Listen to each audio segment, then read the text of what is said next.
Então, hoje eu queria, muito impactado pelo que a gente trabalhou lá, esses dias lá no nosso retiro, queria poder compartilhar sobre esse tema relação com Deus, e eu quero convidar você a abrir a sua Bíblia, acompanhar comigo aqui o texto que se encontra em Gênesis capítulo 3, nós vamos ler dos versos 8 a 10, tá bom? Aí atrás dá para ler ou tá pequenininho? Tá bom? Dá para ler? Ok. Vou dar um tempinho para aqueles que gostam sempre de acompanhar na sua própria Bíblia. Relação com Deus, a caminho da maturidade, é o nosso tema. E vamos acompanhar o texto de Gênesis capítulo 3, versos de 8 a 10. Estou com uma tosse chata, está aqui me perturbando. Peço que você tenha um pouco de paciência comigo aqui com essa tosse. Não estou sozinho, né? É. Tá certo. Vamos lá. Vamos compartilhar a palavra de Deus, aquilo que Deus tem para o nosso coração nessa noite. Ouvindo o homem e sua mulher os passos do Senhor Deus, que andava pelo jardim, quando soprava a brisa do dia, esconderam-se da presença do Senhor Deus entre as árvores do jardim. Mas o Senhor Deus chamou o homem, perguntando: onde está você? E ele respondeu: ouvi teus passos no jardim e fiquei com medo, porque estava nu. Por isso me escondi. Ouvindo o homem e sua mulher os passos do Senhor Deus, que andava pelo jardim, quando soprava a brisa do dia, esconderam-se da presença do Senhor Deus entre as árvores do jardim. Mas o Senhor Deus chamou o homem, perguntando: onde está você? E ele respondeu: ouvi teus passos no jardim e fiquei com medo, porque estava nu, por isso me escondi. Vamos orar? Deus, eu não tenho dúvida que nessa noite, mais uma vez, o Senhor está perguntando aqui nesse lugar: aonde você está, meu filho? Aonde você tem estado, minha filha? Eu não tenho dúvida, Pai, que essa palavra vem do teu coração para o nosso coração e que o Senhor quer ministrá-la a cada um de nós que estamos aqui. No meu coração, olhando para a igreja, fico pensando que pessoas poderiam estar aqui, mas ao mesmo tempo vem uma convicção no meu coração: hoje estão aqui aqueles que o Senhor trouxe, aqueles que o Senhor quer ministrar essa palavra. Então, Deus, em nome de Jesus, fala conosco, Senhor. Usa-me, apesar da minha limitação, apesar das minhas incapacidades, apesar de quem eu sou e do que eu faço. Usa-me nessa noite, Pai, para transmitir a Tua palavra ao Teu povo que se reúne aqui. Fala conosco, Deus. Nós temos uma grande necessidade de ouvirmos a Tua voz. Temos uma grande necessidade, Pai, de nos encontrarmos contigo, Senhor. De termos uma relação mais íntima e próxima com o Senhor. Precisamos tanto do Senhor, Deus. Não somos nada e nem ninguém longe do Senhor. Deus, muitas vezes chegamos a ousar, termos a pretensão, Pai, de acharmos que somos alguma coisa distante de Ti. Por ilusão. Deus, somos como uma criança perdida no meio, Deus, de um centro altamente ocupado por pessoas caminhando de um lado para o outro. Somos como uma criança indefesa que não sabe distinguir a mão direita da mão esquerda, Senhor. Somos tão limitados, tão fracos, tão pequenos. Dependemos do Senhor. Por isso, mais uma vez, Deus, fale o nosso coração. Venha ao nosso encontro, Senhor. Ajude-nos nessa noite, Pai. Nós queremos expressar a nossa total dependência do Senhor.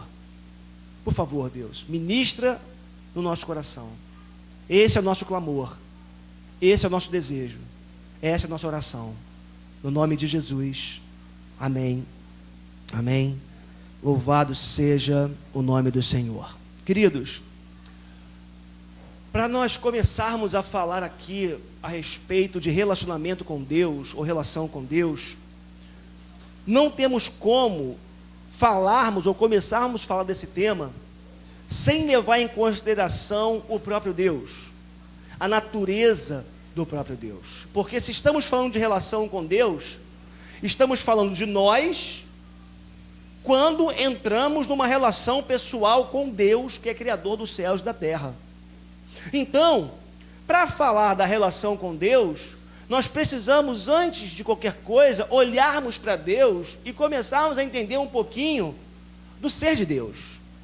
É interessante porque, ao longo da história, um teólogo chamado Martinho Lutero, ele trabalhou, desenvolveu 2 conceitos a respeito dessa capacidade de Deus de se relacionar com as suas criaturas. E o Martinho Lutero, ele, nas suas obras, ele falou a respeito do Deus que ele tem um aspecto abscônditos e ao mesmo tempo revelatos. Calma lá, eu vou dizer que negócio é esse. E o que o Martinho Lutero percebeu, lendo a palavra de Deus, mergulhando nas Escrituras Sagradas, pensando sobre esse tema, é que no ser de Deus há 2 movimentos necessários. Há 2 movimentos que pertencem à natureza de Deus. O primeiro movimento é um movimento no qual Deus se recolhe, Deus se esconde, como um ser totalmente santo, um ser que é totalmente o outro, um ser que é totalmente um Deus santo, um Deus puro, um Deus totalmente distinto da sua criação e distinto das suas criaturas. Esse Deus, na sua glória, na sua santidade, ele se esconde de maneira que ninguém, absolutamente ninguém, consegue mergulhar na essência desse Deus. Então, antes de qualquer coisa, precisamos entender que há um abismo entre qualquer ser humano e o Deus Criador dos céus e da terra. Esse ser, esse Deus, ele é o Deus abscônditos, o Deus que se mantém no seu lugar, se mantém no seu espaço, se mantém na sua condição de totalmente o outro, santo, separado.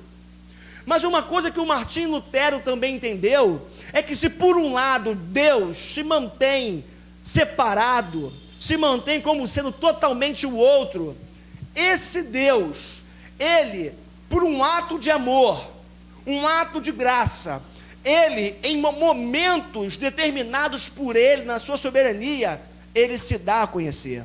Fique comigo aqui, tá bom? Esqueça um projetor por enquanto, por favor. Daqui a pouco ele volta. Deus que se recolhe, Deus que é totalmente o outro, esse Deus, por ser um Deus de amor gracioso e por desejar manifestar o seu amor com as suas criaturas, ele tem movimentos na sua natureza que vão na direção das suas criaturas. O Deus revelado, o Deus abscônditos, o Deus escondido que se revela àqueles que ele criou. O Deus que é totalmente o outro, mas um Deus que vai ao encontro das suas criaturas, dando-se a conhecer, dando-se a revelar, por entender que as suas criaturas, uma vez alienadas totalmente da realidade desse Deus de amor impessoal, viveriam perdidas, desorientadas, sem rumo, se ele não se desse a conhecer. E aí, nós encontramos uma palavra que é extremamente importante na espiritualidade e na relação com Deus, que é justamente a palavra alteridade.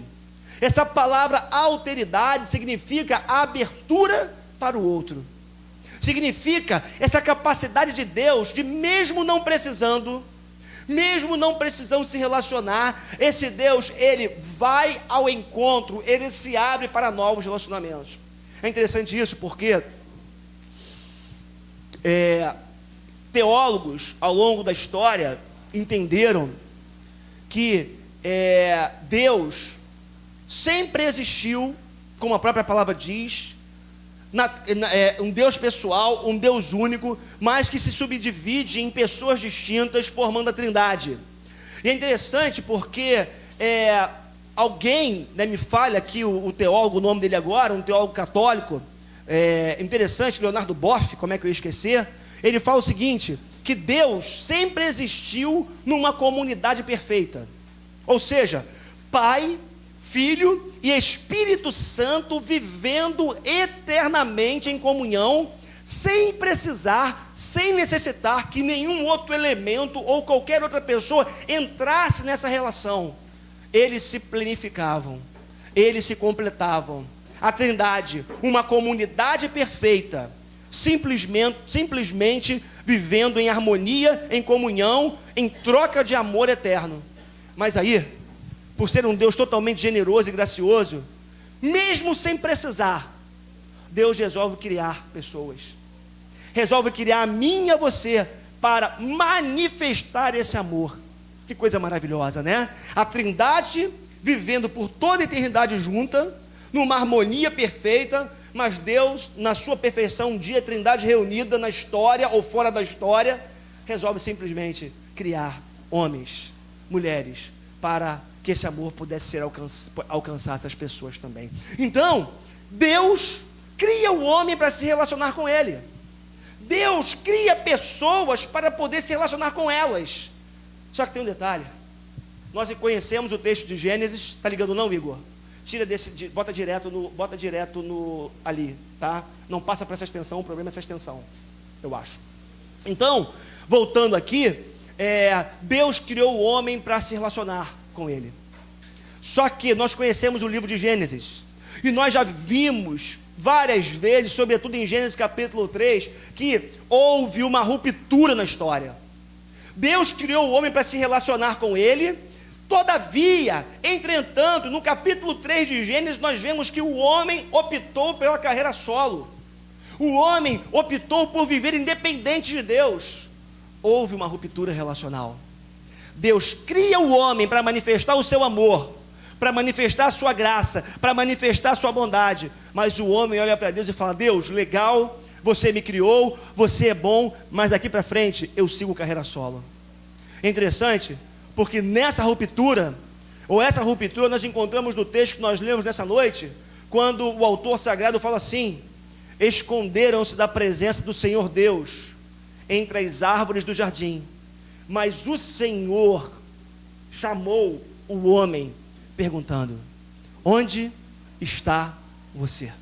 Meus irmãos, historicamente, existencialmente e sobretudo espiritualmente, essa voz de Deus, essa pergunta de Deus continua ecoando até hoje na história, nos nossos dias. Onde está você?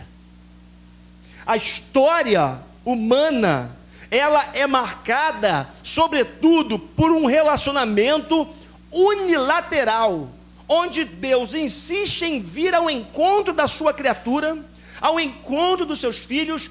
Entretanto, muitas vezes não encontra eco, não encontra resposta no seu apelo de se relacionar com seus filhos e com as suas criaturas.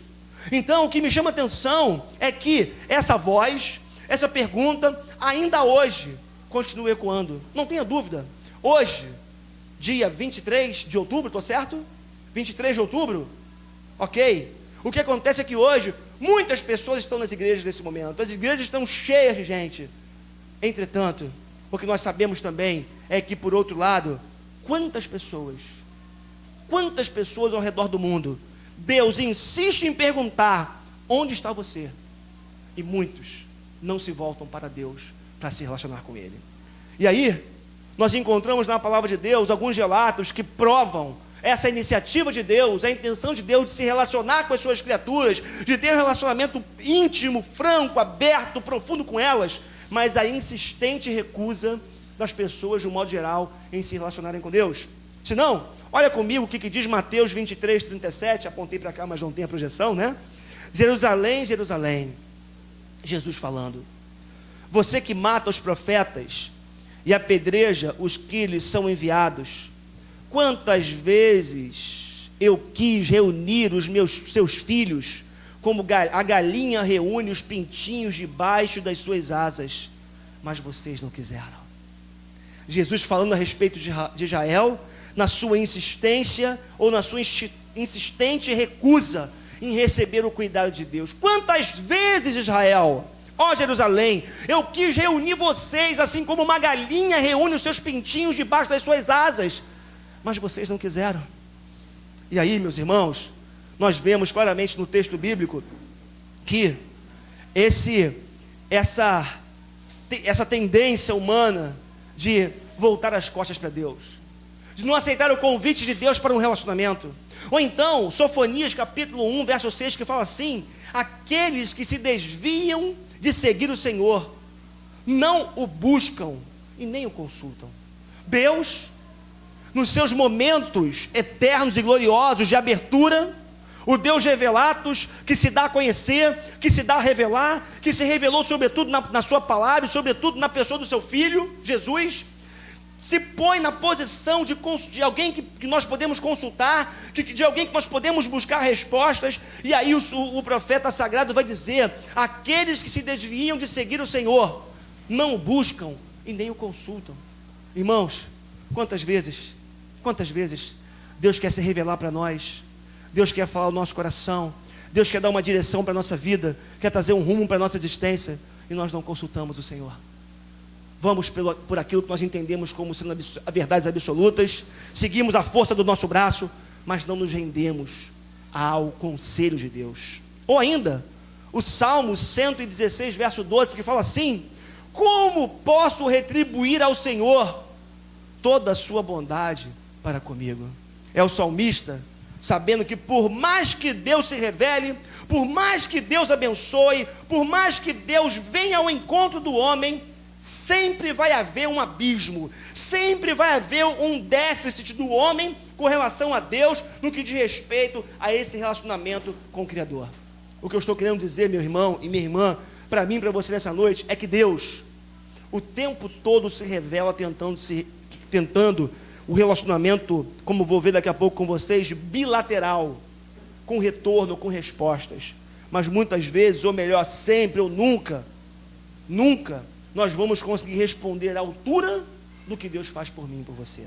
Agora, algumas balizas para eu e você podermos entender nessa noite o relacionamento com Deus, algumas balizas que são fundamentais, ou de fundamental importância, que nós as conheçamos, para que a gente possa entender um pouco da relação com Deus. A primeira delas é que existir é se relacionar com Deus. O que eu estou querendo dizer para mim e para você nessa noite é que ninguém, nenhuma criatura que existe debaixo do sol, que vive nesse mundo, pode sustentar a possibilidade da não relação com Deus. O que eu estou querendo dizer para você nessa noite é o seguinte: por mais que muitos vivam no estado de alienação, por mais que muitos não conheçam a bondade de Deus, é impossível para qualquer ser humano não viver debaixo de um relacionamento com Deus. Embora esse relacionamento, muitas vezes, por conta do estado de alienação de muitas pessoas, esse relacionamento, como eu falei para vocês, ele se constitui um relacionamento unilateral. Como o salmista fala, como lemos no texto agora há pouco, né? Como? Retribuir a Deus diante de tudo que Ele tem feito por nós. A palavra de Deus diz, me faz a memória aqui qual é o texto, o salmo, diz que Deus, Ele manda chuva.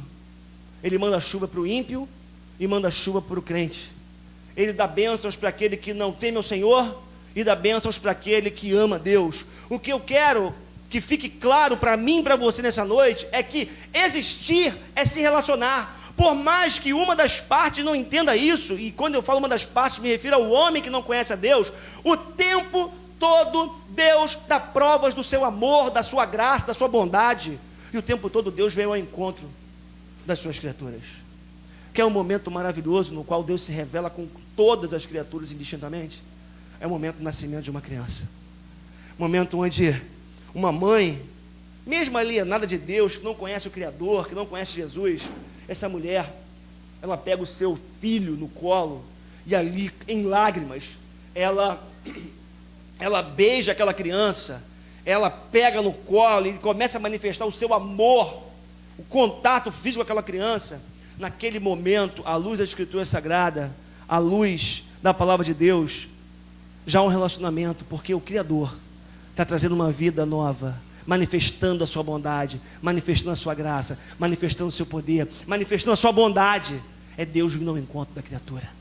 Agora, é óbvio, por conta do pecado, por conta das limitações espirituais que habitam em nós, muitas vezes nós não conseguimos perceber a iniciativa de Deus vindo ao nosso encontro. Parece aquela relação onde dois jovens ou duas pessoas, vou frisar aqui porque nos nossos dias tem que frisar, né? De sexo oposto, começam a se conhecer, e se interessar uma pela outra, ou um começa a se interessar para o outro, e começa a fazer de tudo para que seja visto, para que seja enxergado pela aquela pessoa que ele está interessado, e ele faz de tudo, mas ele não consegue ser percebido. Muitas vezes, ou quase sempre, Deus fica como aquele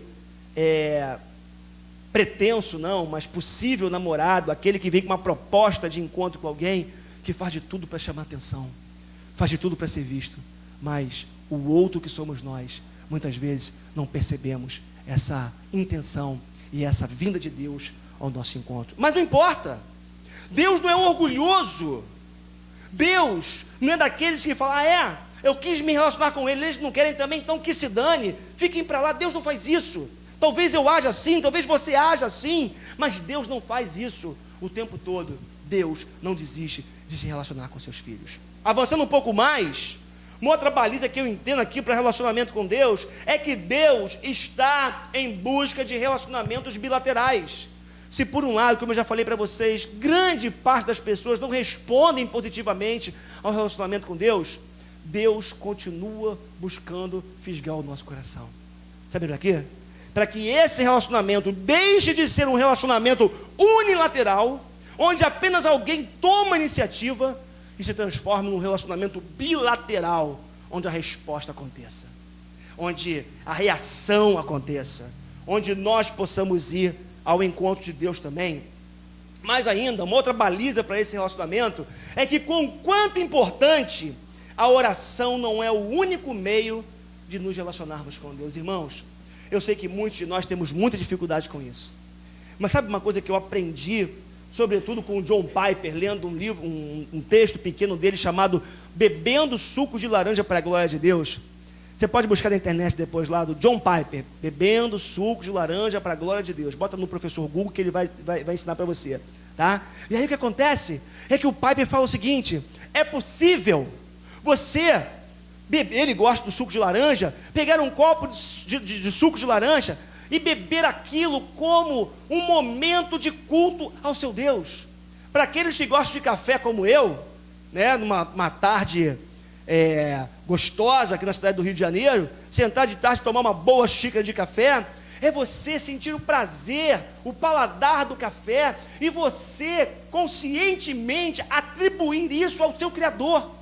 O prazer de estar tomando uma xícara de café, um suco de laranja, um açaí, comendo um doce, seja lá o que for, é você falar: Deus, esse prazer que eu sinto comendo um chocolate, tomando um café, tomando um suco de laranja, eu ofereço ao Senhor, Deus. O problema é que às vezes a gente morre de culpa porque a gente não teve um tempo significativo de oração. E eu não estou dizendo que a oração não é importante nesse momento para a nossa relação com Deus, mas nós precisamos aprender a perceber Deus no cotidiano, nas coisas mais simples, quer no beijo de um filho, quer no abraço do seu cônjuge, quer numa xícara de café. É você perceber que a existência é para Deus, eu existo para Deus, e como o apóstolo Paulo bem diz, quer vocês comam, quer vocês bebam, quer vocês façam quaisquer outras coisas, façam para a glória de Deus. Quando você tem essa percepção, o teu trabalho ganha outra conotação. Quando você entende isso, a sua vida familiar ganha um outro significado. Quando você entende isso, vir à igreja ganha um outro significado para a gente. Então, essas são algumas balizas. Existir e se relacionar com Deus. Deus está em busca de relacionamentos bilaterais, e quanto importante, a oração não é o único meio de nos relacionarmos com Deus. Você se relaciona com Deus todos os dias, dentro do ônibus, no seu escritório, dentro do banheiro. Dentro do banheiro. Quantas vezes eu estou lá em casa e tomando um banho, e assim, a água caindo no corpo, a cabeça viaja, um momento de reflexão profunda, né? Debaixo do chuveiro para alguns, e ali sinta a presença de Deus debaixo do banho, do chuveiro.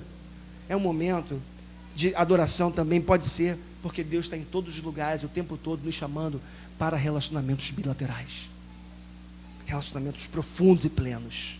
Avançando um pouquinho mais, eu queria responder para vocês nessa noite, qual a importância, já que estamos falando de relacionamento com Deus, qual a importância de travarmos relacionamentos profundos e pessoais com Deus? Em primeiro lugar, a relação com Deus mata a sede da nossa alma. Olha, eu não tenho dúvida, a começar em mim, todos nós que estamos aqui nessa noite, temos sedes, por assim dizer, na nossa alma. As pessoas que passam, os transeuntes na rua, os moradores desse prédio, os vizinhos da esquerda e da direita, todos têm sedes na sua alma. O Salmo 63, verso 1 fala assim: ó Deus, Tu és o meu Deus, eu te busco intensamente, a minha alma tem sede de Ti, todo o meu ser anseia por Ti, numa terra seca, exausta e sem água. Salmo 63, verso 1. O salmista está falando o seguinte: olha, o meu coração é como uma terra árida, a minha existência muitas vezes se torna como uma terra, um deserto, uma terra inóspita, um lugar exausto, sem vida. Eu tenho sede de Ti, Senhor. Meus irmãos, muitas vezes a nossa vida se encontra assim. E sabe algumas sedes, por assim dizer, que nós temos na nossa alma? Nós temos sede de significado. Todos nós que estamos aqui nessa noite, todo ser humano, indistintamente, vai viver uma existência inteira em busca de uma coisa: significado para a sua vida. Qual é a minha importância no mundo?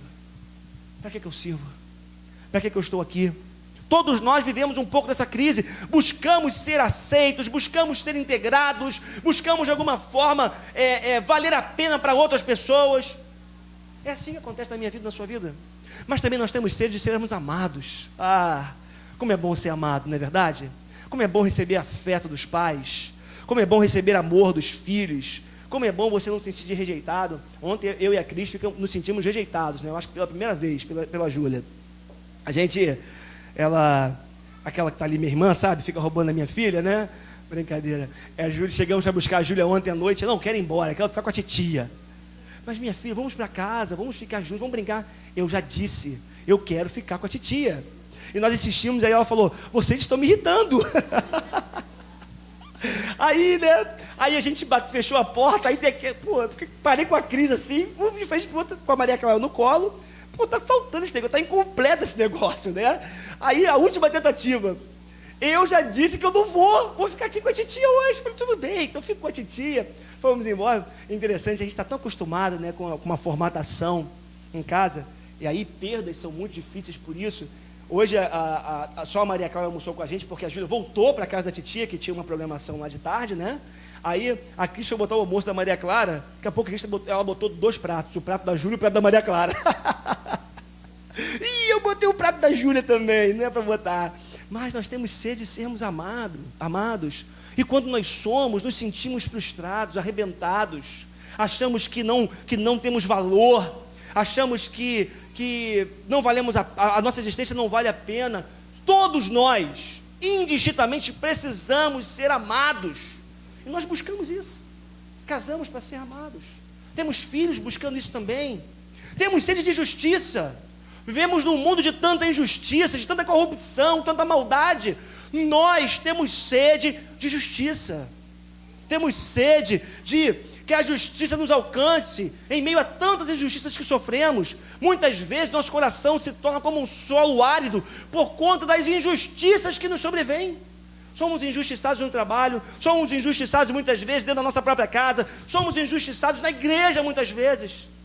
E aí, é uma sede da alma. Como resolver esse negócio? Temos sede de verdade, né? Se a gente pega mentira em alguém enganando a gente, alguém mentindo para a gente fica incomodado com isso, e a nossa alma clama pela verdade. Quando você vê lá um político, daqueles mais corruptos, né, que estão na política aí já há tantos anos, roubando, enganando, a capacidade que o sujeito tem de ir para frente da televisão e falar em ética, fala: podem levantar a minha vida, podem levantar a minha conduta, e está todo mundo vendo que é mentira. Está todo mundo vendo que tem corrupção, que tem engano, que tem mentira. E aí, nossa alma começa a ficar incomodada com esse negócio. Sabe o que é isso? É essa sede por verdade, sede por justiça que nós temos. Então, a relação com Deus, ela mata a nossa sede por justiça, porque a palavra de Deus apresenta Deus como sendo um ser justo. Meus irmãos, quando nos relacionamos com Deus, nós temos a garantia de que Deus faz justiça na nossa vida, faz justiça nas nossas causas, por mais que pessoas se levantem contra nós, por mais que o mundo se levante contra nós, Deus é justo. E toda injustiça que tentar se levantar contra a sua vida, todo engano que tentar se levantar contra a sua vida, o que acontece? Deus mata a sede da nossa alma. Nós somos seres sedentos por amor, por verdade, por significado, por justiça. E quando nos relacionamos com Deus, é como aquela mulher de João capítulo 4, que se encontra com Jesus, e Jesus fala para ela: mulher, do teu interior fluirão rios de água viva. E aquela mulher teve a sede saciada, porque relação com Deus sacia, mata a sede da nossa alma. Agora, relação com Deus nos fortalece. Olha, como ficamos fracos muitas vezes, né? Como que muitas vezes nós somos pegos por uma fraqueza espiritual, por uma fraqueza emocional, por uma fraqueza emocional, existencial, espiritual. Eu gosto muito de Isaías 40. Isaías 40, versos 28 a 31, fala assim: será que você não sabe? É para você e para mim essa palavra hoje. Será que você não sabe? Nunca ouviu falar? O Senhor é o Deus eterno. Olha como é que o escritor sagrado começa: o Senhor é o Deus eterno, Ele é o Criador de toda a terra. Ele não se cansa, nem fica exausto. A sua sabedoria é insondável. Ele fortalece o cansado e dá grande vigor ao que está sem forças. Até os jovens se cansam e ficam exaustos, e os moços tropeçam e caem. Mas aqueles que esperam no Senhor renovam as suas forças, voam bem alto como águias. Eles correm e não tropeçam. Ficam exaustos, os moços tropeçam e caem, mas aqueles que esperam no Senhor renovam as suas forças, voam bem alto como águias, correm e não ficam exaustos. Agora sim, andam e não se cansam. Sabe o que a palavra de Deus está dizendo nessa noite para mim e para você? É que o Senhor Deus fortalece a mim e você quando nós estamos cansados, quando estamos fracos, quando estamos desanimados. Irmãos, é impressionante, porque esse fortalecimento do Senhor, ele acontece, por exemplo, quando nós começamos a desanimar na fé. Será que sou só eu? Será que sou só eu que fico desanimado? Que às vezes penso, tem que ir para a igreja. Vocês podem até não vir, né? Eu não posso. Mas tem dias que eu fico desanimado também. Tem semanas que os relacionamentos me ferem, que as expectativas não são correspondidas, que pessoas que nós investimos não dão o retorno que nós esperamos. Quantas vezes oramos e não vemos a resposta da oração? Sabe o que acontece com a minha vida e com a sua vida? Ficamos desanimados. Desanimamos. Aí a gente senta numa cadeira, a gente resolve esperar, até que essa vontade, ou a falta de vontade de estar com Deus, ela passe. Mas sabe qual é a dica para você da palavra de Deus nessa noite?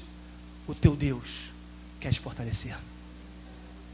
Porque até os jovens ficam cansados e exaustos. Até os jovens desanimam muitas vezes. Mas aqueles que esperam no Senhor renovam as suas forças. Aleluia por isso. Nós somos fortalecidos quando nós somos perseguidos. Deixa, Igor. Tá? Quando nós somos perseguidos. Obrigado, meu irmão.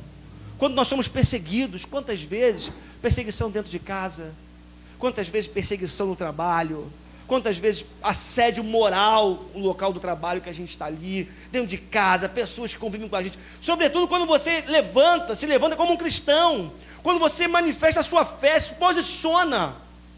Porque assim, né? No mundo corporativo, fora da igreja, no mundo como um todo, a gente vive um tempo da história onde o errado tenta o tempo todo se convencer que é o certo e nos convencer que é o certo. E aí o mundo, ou nós estamos tão na contramão do que se vive lá fora, que aí você, quando tenta se posicionar, você é recriminado. Que isso, cara? Qual é a sua? Quer dar uma de santo aqui? Todo mundo faz, todo mundo age assim, todo mundo faz isso. E aí, muitas vezes a perseguição começa. Mas sabe o que Deus fala para você nessa noite? Continue se posicionando, continue se mantendo firme. Porque quando você começar, ou se você começar a se sentir enfraquecido, Deus vai te fortalecer. somos também fortalecidos quando o pecado bate a porta, quando a tentação bate. Olha, como é difícil muitas vezes, como é difícil para alguns, como é difícil para algumas pessoas, se não para todos nós que estamos aqui nessa noite, lutarmos contra algumas tentações. E às vezes, né, no primeiro momento, fala de tentação, nossa cabeça já é remetida para a questão sexual, para a prostituição, para adultério, embora essas tentações batam a porta muitas vezes também, mas quantas outras batem a porta, né? Tentação do lucro fácil, tentação de não agir corretamente como você sabe que você tem que agir.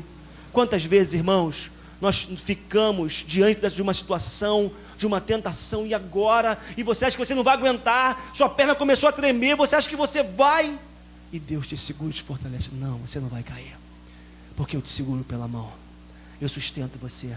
Quantas vezes estive na iminência de cometer um pecado contra o Senhor, de fazer alguma coisa que eu sei, que sabia que não era da vontade de Deus, e eu senti a mão de Deus me segurando e falando: sou eu que preservo você, sou eu que te fortaleço. E também nós somos fortalecidos quando passamos por desertos. Nós não gostamos de passar por desertos, não é verdade? Não gostamos de viver tribulações, não gostamos de passar por situações na vida que incomodam, porque o deserto incomoda, o deserto nos afronta, o deserto é complicado passar por ele. Mas, irmãos, quando olhamos para a palavra de Deus, o que nós vemos é que Deus tem um compromisso comigo e com você, de nos auxiliar, nos fortalecer, nos sustentar, quando nós passamos pelos nossos desertos. A mão de Deus estendida, a mão de Deus segurando, a mão de Deus amparando, a mão de Deus fortalecendo, quando passamos por tribulações. A própria palavra de Deus diz que Deus não nos dá provações além daquelas que nós podemos suportar. É calibrado. O deserto vem, mas é calibrado por Deus. A aprovação vem, mas foi calibrada por Deus. O sofrimento vem, mas está calibrado por Deus. Deus não dá mais do que a gente pode suportar. E quando a gente acha que a gente não vai conseguir, Deus vem com o seu sopro, com a sua mão de poder e nos coloca de pé de novo. E nos levanta, nos fortalecendo. Relação com Deus nos fortalece. Mais ainda, a relação com Deus traz discernimento para a nossa vida. Eu me encontrei essa semana com o Salmo 73, que é uma bênção. Ele fala assim: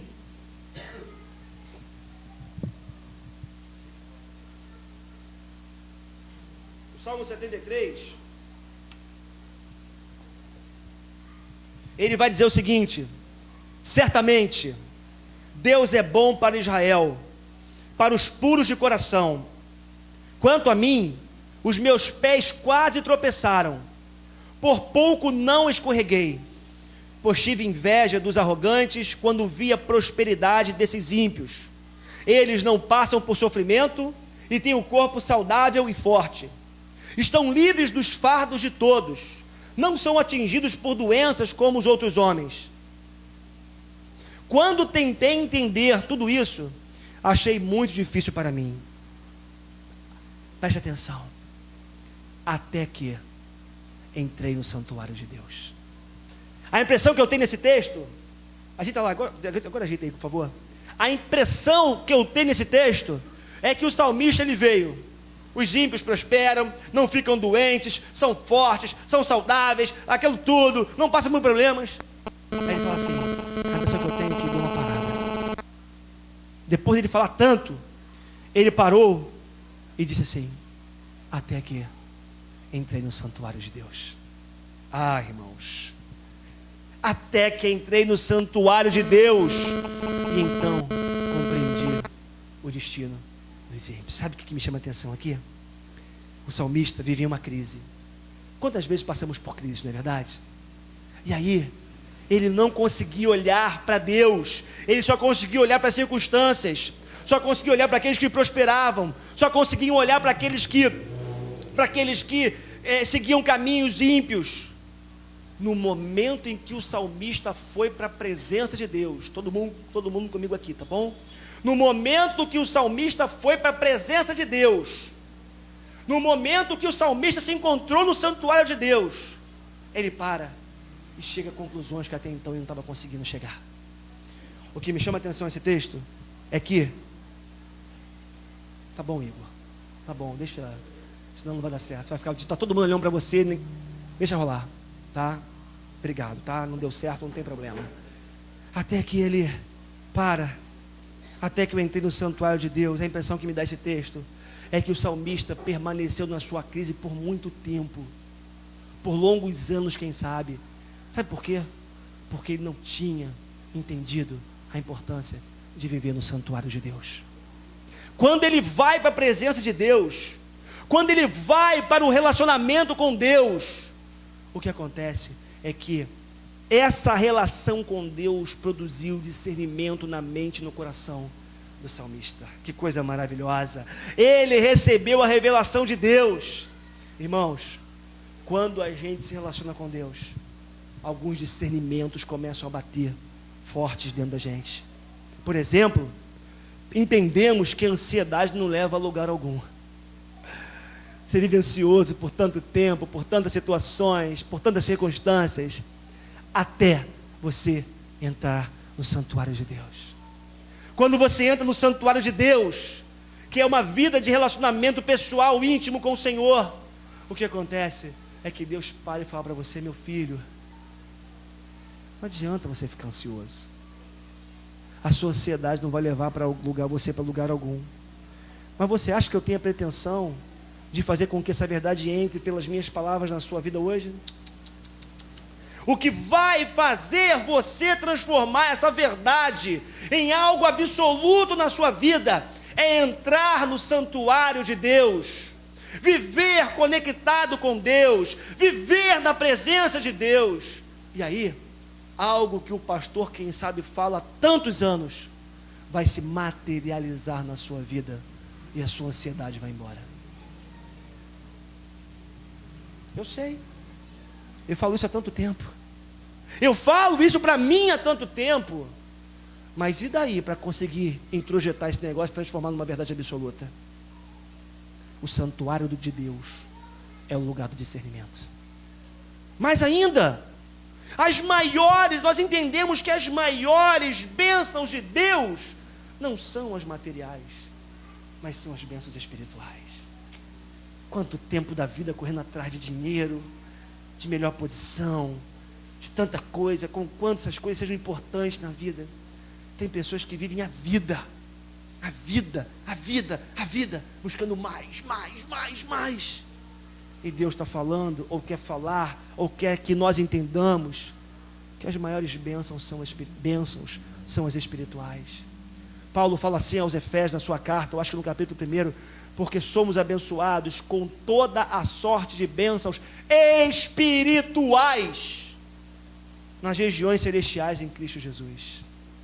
Por que tanta busca por bênção material ainda? Por que tanta correria desenfreada por ter mais? Quando eu entro no santuário de Deus, eu entendo essa verdade. Quando eu entro no santuário de Deus, eu compreendo o amor incondicional de Deus pelos seus filhos. Eu compreendo que a minha vida está nas mãos de Deus. Eu compreendo que Deus cuida da minha vida, que Deus me sustenta, que Deus me ampara, que Deus me carrega no colo, que Deus é Deus na minha vida, que nada pode contra a vontade de Deus na minha vida. Eu me vejo como um filho amado de Deus. Agora, irmãos, tem que entrar no santuário, tem que entrar na relação com Deus, tem que entrar numa relação bilateral de resposta à provocação cotidiana de Deus na nossa vida. Avançando um pouco mais, a relação com Deus traz amadurecimento, tem jeito, encontramos a maturidade, nos tornamos pessoas melhores. Não é isso que a gente busca de alguma forma na vida da gente? Eu tenho uma luta pessoal, eu quero que as minhas filhas, e quero que a minha igreja me vejam crescer todos os dias. Não quero ficar aqui, chegar a 60 anos daqui a pouco, 20 anos, 19 anos, chegar aos 60 anos e não crescer, não amadurecer. Eu quero ser uma pessoa melhor. Eu quero me tornar uma pessoa mais educada. Eu quero me tornar uma pessoa com mais conhecimento. Eu quero me tornar alguém mais amoroso. Eu quero ser alguém que estende a mão com mais facilidade para aquele que necessita. Aí lá vem aquele cara que pediu ajuda de novo. Ai, meu Deus, vamos lá, não tem jeito, né? Vamos lá, ô meu irmão, aquela coisa toda. Eu quero que seja uma coisa mais voluntária. Eu quero ser melhor no trânsito. Não sou barbeiro não, sabe? É só a questão de aquela coisa, chega na frente. Eu quero crescer, certo? E aí, quando você vai para a presença de Deus, quando você vai para o santuário, você amadurece, porque você se torna uma pessoa melhor a cada dia. Irmãos, é impossível uma vida na presença de Deus não transformar o seu caráter a cada dia.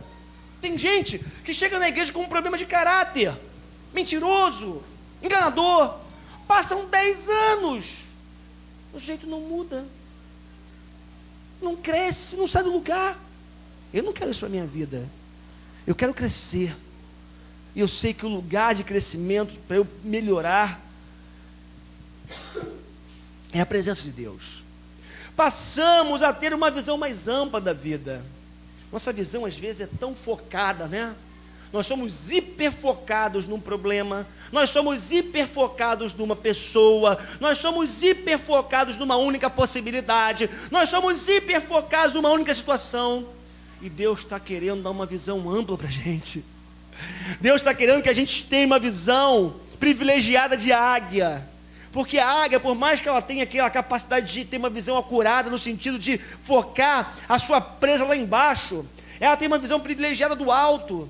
Irmãos, o amadurecimento faz com que você tenha uma visão do alto. E quando isso acontece, você não fica preso a uma circunstância. Um problema bateu a sua porta, você não olha o problema só, você olha o todo. Você olha as possibilidades. Você olha para o passado. Eu gosto muito do Salmo 42, eu sempre cito, quando o salmista no meio de um problema, ele para e fala: por que estás abatido a minha alma? Por que te perturbas dentro de mim? Espere em Deus, pois ainda o louvarei. Sabe por quê? O salmista perdeu aquela capacidade humana de ficar focado no problema. Ele voltou no tempo, ele voltou na história, e ele percebeu que o Deus que havia sido fiel tantas outras vezes, não seria agora que esse Deus iria abandoná-lo. Agora, vai ter o salmista uma visão focada no único ponto, num problema, numa situação. Você perde a capacidade de olhar para trás, para o que Deus já fez na sua vida e na vida de outras pessoas, e você perde a capacidade de vislumbrar o melhor de Deus no futuro, porque a visão está reduzida a um único ponto. Deus quer dar visão mais ampla para você, e o amadurecimento faz isso. Nós passamos a viver por valores e por prioridades. A maturidade faz com que você estabeleça prioridades na sua vida, e faz com que você conheça e tenha valores, e que você seja responsável com esses valores e com essas prioridades. Porque diferente do hiperfocado, né, você tem um sujeito que é disperso. O sujeito que é disperso, eu não estou falando de visão, estou falando da incapacidade de você criar prioridades na sua vida. Ele dá tiro para todos os lados. Ele quer abraçar o mundo de uma única vez. Ele acha que ele pode, com seus braços, abraçar tudo ao mesmo tempo. E aí, ele não estabelece uma regrinha básica. Número 1 de mais importante na minha vida. Faça esse exercício hoje na sua casa, ou quem sabe nessa semana. O que é mais importante para você? 2, 3, 4. E aí você vai perceber que algo que deveria estar lá embaixo, em 10º lugar, muitas vezes está aqui em primeiro lugar. Ou então você vai perceber que você tem 1000 prioridades, e você vai ver que tem coisa ficando de fora na sua vida. A maturidade faz com que você crie prioridades, e que você caminhe por valores e princípios. Mais ainda, a maturidade faz com que as nossas expectativas fiquem mais calibradas. Às vezes a gente romantiza demais algumas coisas, né? Eu costumo dizer que até a relação com Deus pode ser romantizada por alguns.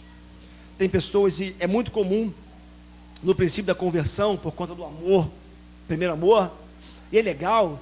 Eu acredito que o início da conversão é um tempo de muitos milagres na vida das pessoas. Eu acredito nisso, pessoalmente.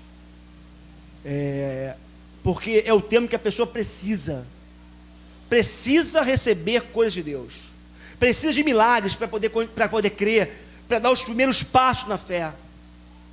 Aí eu não sei se você percebeu, mas parece que depois de um tempo, os milagres, chamados milagres, né? Que milagre você recebe todo dia?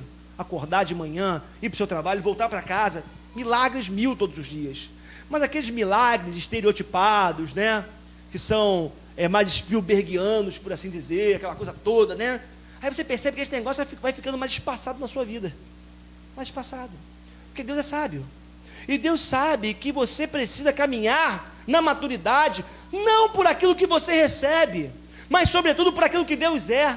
Deus começa se relacionando com você a partir de coisas que Ele pode fazer na sua vida, para que você creia nele, e depois Deus chama você para um relacionamento, onde você se relaciona com Ele muito mais por aquilo que Ele é, do que propriamente do que aquilo que Ele pode fazer. Sabe o que é isso? Relação madura com Deus. Você caminha com Deus, nada acontece tão sobrenatural na sua vida, pelo menos visivelmente falando, mas a solidez da sua fé vai aumentando por conta do conhecimento do caráter de Deus. E aí, as expectativas ficam mais calibradas. Fé, para mim, não é a certeza de que Deus vai fazer. Fé, para mim, é a certeza que Deus pode fazer, segundo a sua vontade e no seu tempo. Agora você precisa de maturidade para isso. Senão, você vai brigar com Deus toda semana, porque Deus não fez aquele milagre suntuoso que você espera tanto. Como falávamos aqui em algum grupo essa semana, não me lembro qual, o que acontece é que a gente vai perdendo a capacidade de se relacionar com esse Deus pessoal, que quer o meu coração, que quer uma relação bilateral comigo, e a gente fica na expectativa de Deus fazer alguma coisa o tempo todo. O que acontece é que quando Deus não faz, a gente acaba brigando com Ele, pelo menos na medida que a gente gostaria que Ele fizesse. Avançando um pouco mais, a relação com Deus salva a nossa vida. João 3,16 fala assim: porque Deus tanto amou o mundo, que deu o seu Filho unigênito, para que todo o que nele crê, não pereça, mas tenha vida eterna. E aqui eu não tenho como não falar de salvação física, de salvação emocional e salvação espiritual. Nós estivemos ali com o Kleber na sexta-feira, no NA. Quem não foi, perdeu. Mandei um e-mail lembrando todo mundo da reunião lá. Depois viemos para cá para um churrasco. Foi um dos churrascos mais legais que eu participei, né? Tinha aqui, eu acho que uns 40, 50 dígitos aqui dentro. E assim, um com 15 dias de limpo, outro com um mês limpo, outro 13 anos limpo, o outro há 10 anos limpo. Encontramos um cara lá no NA, que ele estava limpo há 10 anos e caiu, mas voltou para o NA pedindo ajuda. E eu ouvi o relato de um jovem, lá no NA, na sexta-feira. Ele dizia o seguinte: ele está limpo, aquele jovem está limpo há 30 dias. Há 15 dias, perdão. Ele já conhece o NA há 20 anos. Há 20 anos ele tenta cura. E uma coisa que ele dizia lá é o seguinte: eu penso em drogas de 5 em 5 minutos. Ou eu penso na droga, ou eu penso no ponto de venda. Ou eu penso no ponto de venda, ou eu penso na droga. Ele está limpo há 15 dias. E aí, uma coisa que me chamou a atenção no NA na sexta-feira, naquela reunião. Todos eles ali, o NA não é uma instituição, um órgão, um lugar que professe uma fé, tá? Não é uma igreja cristã, enfim, não é uma ordem religiosa. Lá eles creem no poder superior. Mas eles sempre cometem um ato falho, mesmo os não cristãos, de chamar o ser superior de Deus. E o que me chama a atenção no testemunho, na partilha de todos eles, é que todos eles fazem menção a Deus, que vem salvando a vida deles até aqui. O que me chamou a atenção ali foi que todos eles, sem exceção, os que estão limpos há mais tempo, sobretudo, falam o seguinte: olha, eu andei por tantos caminhos, eu passei por tantos lugares, mas hoje eu tenho uma certeza: Deus conduziu a minha vida, livrou a minha vida por onde eu passei. Todos, quase todos falaram sobre isso lá na sexta-feira. E aí eu chego à conclusão que Deus salva a nossa vida física. Esses adictos que eu me encontrei na sexta-feira, que tive o prazer de conversar com eles são um testemunho vivo disso, de como Deus tem salvo a vida física deles. Mas Deus também salva a nossa vida emocional. Irmãos, quantas vezes estamos perdidos, desorientados, deprimidos, excitados? Quantas vezes estamos sem rumo? Nossa vida parece mais um turbilhão, parece mais uma revolução interior do que qualquer outra coisa. E a gente vai para o santuário de Deus, e ali Deus nos salva emocionalmente, e ali nossas emoções entram no lugar, nossa mente ganha equilíbrio, nosso coração ganha paz. Tudo isso a presença de Deus faz. Eu sei que tem muita gente boa lutando com tantos sentimentos ruins, tantas lutas emocionais interiores, mas nessa noite eu digo para você, meu irmão e minha irmã, ir para o santuário de Deus, relacionar-se com Deus, salva a sua vida emocional. E por fim, a relação com Deus salva também nossa vida espiritual, porque Deus tanto amou o mundo, que deu o seu Filho unigênito, seu único Filho, para que todo o que nele crê não pereça, não morra, mas tenha a vida eterna. No final de tudo, ou quando nós morrermos, ou se a volta de Jesus se der antes disso, há uma esperança para o povo de Deus. A Bíblia diz que nós somos eternos. A Bíblia diz que a nossa alma é imortal. A Bíblia diz que nós fomos criados para viver eternamente com Deus. A Bíblia diz que Jesus vai nos levar para morar eternamente com Ele.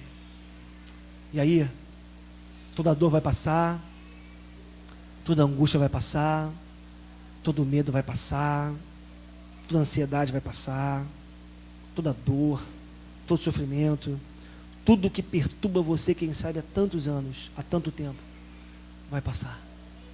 E a garantia que nós temos é de morarmos eternamente com o nosso Senhor. E isso não tem preço. Isso é maravilhoso demais, e a nossa mente não consegue muitas vezes entender. Avançando um pouco para caminhar para o final, como que nós podemos nos relacionar com Deus? No âmbito pessoal, eu digo para você nessa noite que você se relaciona com Deus através das disciplinas espirituais. Oração, solitude. Solitude é o ato voluntário de ficar sozinho para estar com Deus. Lectio divina. Sabe o que é a lectio divina? É a leitura espiritual de um texto bíblico. Você pega um texto bíblico, estou passando rapidamente nisso aqui, quem sabe no outro momento eu vou voltar para aprofundar mais. Você pega, por exemplo, o texto de João 3,16, que nós acabamos de ler. Porque Deus amou tanto o mundo, que deu seu único Filho, para que todo aquele que nele crê, não morra, mas tenha vida eterna. E você, antes de ler esse texto, você para, e fica 10, 5, 15 minutos em silêncio absoluto. A sua mente vai voar, vai viajar, vai para tantos lugares, problemas vão vir, pessoas, compromissos, mas depois vai passar, e você vai começar a quietar, e você vai ficar mais tranquilo. Isso é um processo. Para alguns demora um tempo até que isso aconteça, e depois de você se esvaziar de tantas coisas, você vai para o texto bíblico, e você lê aquele texto bíblico, porque Deus amou o mundo de tal maneira, que deu o seu único Filho. E você, quem sabe, fica numa única palavra, numa única frase: Deus tanto amou o mundo, Deus tanto amou o mundo, Deus tanto me amou, o amor de Deus por mim. E você entra no texto bíblico, você vai quase que em palavra por palavra do texto bíblico, e deixa que o texto bíblico fale ao seu coração. Essa leitura é uma leitura um pouco diferente da leitura que você faz para conhecimento, para conhecer o contexto histórico, cultural de uma época, para conhecer as histórias bíblicas. A lectio divina faz você se encontrar com o texto bíblico, porque nós acreditamos que quando nós lemos a palavra de Deus e nós nos aprofundamos nela, a vida de Deus flui em nós. O poder de Deus se manifesta em nós. Então, oração, solitude, lectio divina, simplicidade. É você viver uma vida sem ostentação. Porque não é só rico que vive ostentando, não. Pobre também, né? E a gente buscar cada vez mais simplificar a vida. Eu vi uma vez uma pessoa falar alguma coisa, eu acho que eu já falei isso para vocês aqui. Ele fez uma comparação entre o site, aquele site de buscas, o Yahoo e o Google. E ele dizia o seguinte: não sei como é que está o Yahoo hoje, porque o Google entrou e tem, né, dominado. Mas como é que o Yahoo era há algum tempo? 1 milhão de informações na tela inicial. 1 milhão de informações e lá o espaço para busca. Aí o Google chegou no mercado. Um lugar, o nome Google em cima e o lugar para você fazer sua busca. Mais nada. E você vê a revolução que o Google fez como um site de buscas. O que ele dizia é o seguinte: às vezes, a gente agrega tanta coisa na vida da gente, achando que a gente vai ser mais importante, mais realizado, mais pleno, se a gente colocar um monte de coisa na vida. Enquanto a simplicidade, muitas vezes, da vida é tudo o que a gente precisa. Sabe qual é a lógica disso aqui? Esvazie um pouco a sua vida de tantas coisas que você tem colocado em cima dela. A simplicidade é uma bênção. A simplicidade tira as preocupações, a simplicidade tira os medos, a simplicidade desacelera a nossa vida, a simplicidade é uma bênção. Uma outra disciplina espiritual, muito pouco utilizada para nós, eu acho que muito mais usadas pelos irmãos pentecostais, é a disciplina do jejum. É você deixar, abdicar do alimento material, mas não é para emagrecer não é dieta, não é para aproveitar para ficar sem comer, para você perder alguns quilinhos não. Você abre mão do alimento material para se encher do alimento espiritual. Você abre mão do alimento material, enfraquece a sua carne para que o seu espírito seja fortalecido. Disciplina do jejum. Você se relaciona com Deus no âmbito pessoal. Você se relaciona com Deus, como eu falei aqui, tomando um café gostoso à tarde e atribuindo isso a Deus. Mas também essa relação com Deus se dá no campo coletivo. A relação com Deus se dá no campo comunitário, onde eu vivo uma vida de comunhão com meu irmão. Eu vivo uma vida de troca com meu irmão, servindo a igreja e servindo a sociedade. Irmãos, agora eu vou ser mais pastor do que nunca na minha fala. Você precisa da igreja. Você precisa vir à igreja. Você precisa ouvir a exposição da pregação da palavra, a pregação da palavra, e você precisa do seu irmão que está do seu lado. Dá uma olhadinha para o irmão que está do seu lado agora. Dá uma olhadinha para a direita e para a esquerda. Dá uma olhadinha. Dá uma olhadinha só. Dá uma olhadinha. Para alguns um pouco constrangedor, né? Eu sei, mas eu faço, eu provoco. Você precisa dessa pessoa que está aí do seu lado. Não tem como você se relacionar com Deus sem o seu irmão, no sentido mais pleno desse relacionamento. Lembra de Jesus? O que ele falou? Se você não ama ao seu irmão que você vê, como que você vai amar a um Deus que você não vê? O caminho que vai a Deus passa pelo seu irmão. Não tem saída. Você se relaciona com Deus servindo a sua igreja local, mas também servindo a sociedade como um todo. Irmãos, nós precisamos entender que nós somos seres orgânicos, estamos ligados organicamente a uma igreja e a uma sociedade. Isso faz com que nós tenhamos necessariamente que nos relacionarmos com os nossos irmãos na igreja, mas com a sociedade como um todo. Temos que ser bênção na igreja e temos que ser bênção na sociedade como um todo. Sendo íntegro no seu trabalho, sendo pontual nos seus compromissos, trabalhando e produzindo o que espero de você no seu local de trabalho, sem se vender e sem se corromper, sem vender a sua alma, sendo generoso com as pessoas lá fora, ajudando os necessitados, estendendo a mão para alguém que necessita da sua ajuda no dia a dia, quer um cego que precisa atravessar a rua, quer seja uma pessoa que precisa de um dinheiro para comer, num dia que está com fome, sem ter como comprar comida. É servir a sua sociedade, é você votar certo, é você protestar pacificamente, é você ser um cidadão do reino dos homens, sabendo que ao mesmo tempo que você caminha com seus pés na história, você está olhando para a eternidade de Jesus, com Jesus, sabendo que você é um cidadão do reino de Deus também. É você entender que não tem como ser cristão, amadurecer, sem viver com seu irmão. Eu concluo essa mensagem nessa noite, já falei demais, dizendo que a relação com Deus nos plenifica como cidadãos da terra e como cidadãos do céu.